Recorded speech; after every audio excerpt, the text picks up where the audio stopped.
ज्याचा मोबदला घेतला जातो तो उपकार.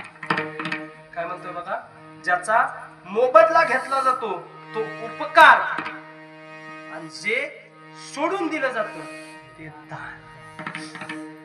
आज कुठला दिवस आहे? कुठला दिवस आहे? पटपट पटपट बोलायचं, वेळ आपल्याकडे कमी आहे. पुढे अजून लई चिंता सांगायची. कुठला? पगाराचा. पगाराचा दिवस आहे की नाही आज? हा, देवाकडे आपण मागतोय म्हणजे त्या गोष्टीचा मोबदला घेतोय. म्हणजे काय देवा उपकार करतोय असं काय का? करील सेवा त्यालाच मिळेल मेवा, ही आपल्याकडे म्हण आहे. पण दान जे केलं जातं, संत पंगतीमध्ये बोललं जातं बघा, कृष्णार्पण ते दान आहे. फक्त कीर्तन करायला बघत राहायचं आणि ऐकायचं. धर्म जगाच्या पाठीवर जपण्याकरता दोनच गाड्यांनी जपलाय. धर्म दोनच गाड्यांनी जपलाय. एक धर्म जपणारी माझी राजमाता आऊसाहेब जिजाऊ, आणि दुसरा धर्म जपला छत्रपती संभाजी महाराज.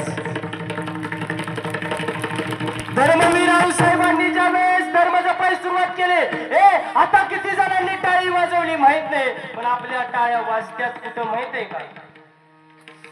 आपल्या टाळ्या वाजत्यात कुठं माहित आहे का? पाटलाचा थापा टाळ्या वाजत्यात, ह्यांच्या टाळ्या बाबा वाजत्यात. सुंदर माझे जाते ग ओव्या गाव.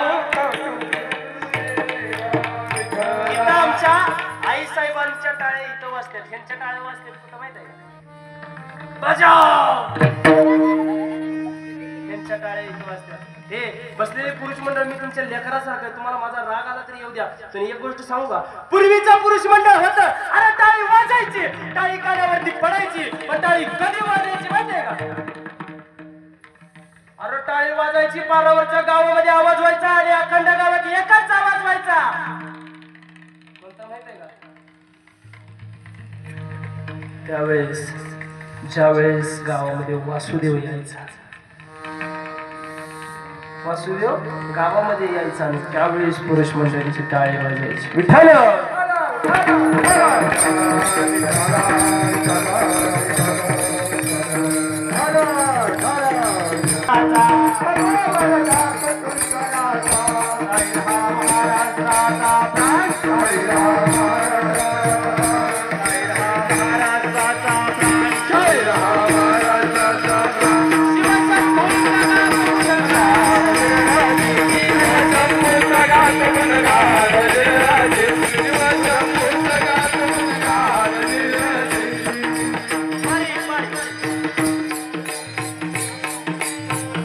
बसलेले पुरुष मंडळी ऐकून जा.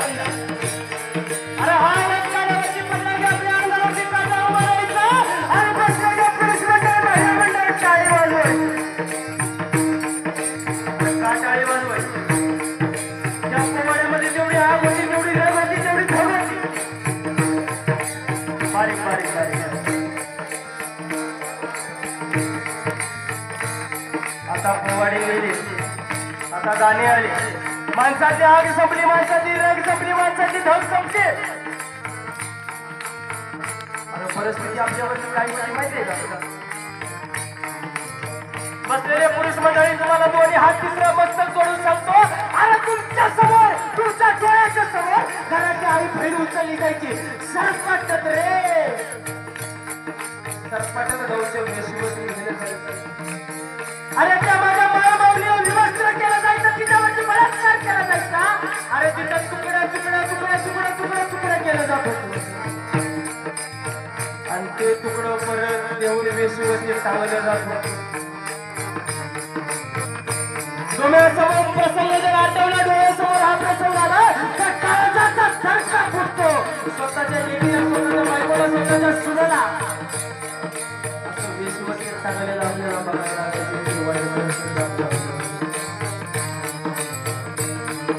प्रत्येक स्त्रीला एकच वाटायचं, कुठून तरी मोबाईल आहे, कुठून तरी शत्रू आहे, कुठून तरी काही नाही, आपल्या बरोबर हात घ्या, काहीतरी आपल्या सोबत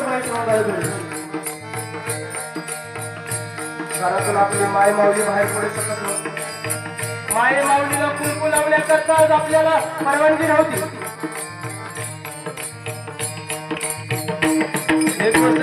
मगाशीच बोलून गेले. अरे कर्माचा हिशोब करायला बसले तर देव त्याच्या बापाला सोडत नाही, आपल्याला सोडत नाही. काही दिवसाला प्रसंग आला. एका माई माऊलीच्या डोक्यामध्ये विचार आला, अरे कुठवर चालणार, कधीपर्यंत चालणार. आणि माई माऊलीने विचार केला, हे कुठेतरी बदलायला पाहिजे, हे कुठेतरी बदललं गेलं पाहिजे, हे काहीतरी केलं पाहिजे, याचं वेगळं काहीतरी केलं पाहिजे.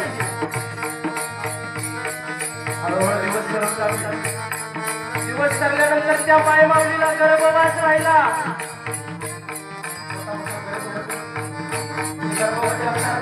माई माऊलीला डोहाळे लागले. बसलेल्या माईला म्हणलं, डोहाळे कोणता? अरे डोहाळे असं लागायचे. ती माई माऊली म्हणायची,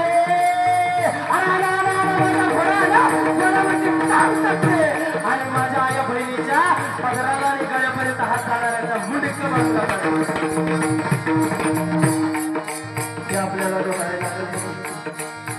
आणि त्या माय माऊलीला डोहाळे लागायचे. अरे आला आला आला आला आला आला माझी संशय आला. माझ्या आया बहिणीच्या आणि माझ्या महाराष्ट्रामध्ये वाकडी नजर करून बघणाऱ्याचे हात खंजर न काढते. त्या माय माऊलीला डोहाळे लागले. काही दिवसानंतर तो सुवर्णक्षर उजाडला. अरे तारीख होती फाल्गुन वृत्त तृतीया, शके 1551. इंग्रजी वर्षानुसार तारीख होती 19 फेब्रुवारी 1630. आणि या दिवशी दादा, या दिवशी काय घडवलं, काय घडवलं? तो सुवर्णक्षर आला, तो मुघलांचा काळा जन्म आला. आणि त्या जुन्नर तालुक्यात पुणे जिल्ह्यामध्ये, जुन्नर तालुक्यात पुणे जिल्ह्यामध्ये शिवनेरी किल्ल्यावरची एका बाळाची किलकारी करण्यावरची पडली. आणि चाका फड फड करून हसू लागला. त्यांचं गाव छत्रपती शिवाजी राजे. आणि त्या मराठ्याच्या वाघाने, त्या वाघाने, त्या पट्ट्याने एवढे मोठं काम केलं. आज एखाद्याकडे जर आया बहिणीकडे वाकडीने जरी केली तर त्याचा संग्राम केला जातो. छत्रपती शिवाजी महाराजांचे संस्कार आहे. ते संस्कार आपण जपले पाहिजे. ज्या दिवशी प्रत्येक पोराच्या घरात छत्रपती शिवाजी महाराजांचं अस्तित्वाचे, ज्यावेळेस प्रत्येक पोराच्या मनात, प्रत्येक पुरुषाच्या मनात छत्रपती शिवाजी महाराज असतील, त्या दिवशी खऱ्या अर्थाने या भारताचे बलात्कार बंद होईल. एवढं सगळं केलं छत्रपती शिवाजी महाराजांनी फक्त तुमच्या आमच्याकरता. आणि आपण काय केलं? शिवजयंतीला फक्त आपण म्हटलं, राजा तुमचाच खावा आणि ह्याच्या तोंडात पुरीभर मावा.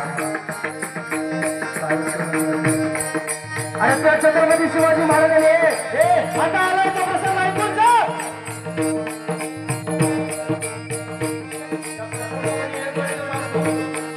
त्या आग्र्याच्या दरबारात, त्या आग्र्याच्या दरबारात त्या औरंगजेब सुद्धा तो रडला होता. कारण त्याला नजरेला नजर भिडवून माझा राजा लढला होता.